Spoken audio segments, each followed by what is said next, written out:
توی سور توی اکای مرزامی دا توت خولا اونه مرحمت کردیم اینجا با آجوات اینجا خوبه سوزه بیا مرحمت کرده همینجا مرحمت کردیم میگم اینجا توی بدست توت خولا کسی مردمی توت خولا را اگر یاد کرده بود کلم رو والا کلم نمیشه اند نمیگرم اینجا هر گم نزنید کادری من وایرون نکنید خوش آمدید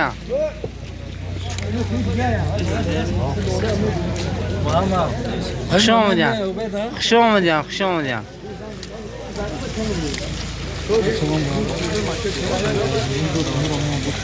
هر لحظه هم باشد دوستو بعضی شخصیت ها خیش تبارشون دارم خیلی جمع اومد هم نبینن دوستو خوش آمدید خوش آمدید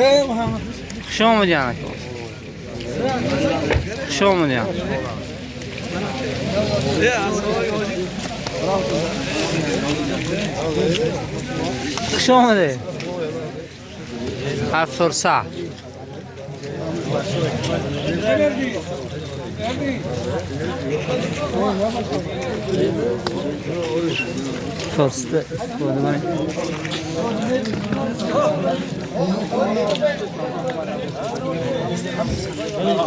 راست گپ سلسله برفا حول هم دوام داره در همین دیار عزیزی ما که علم فربرک شد. و علیکم سلام. این برفی که بویدی سودا است شینه اینجا مردم سوده کروز دارم مردم.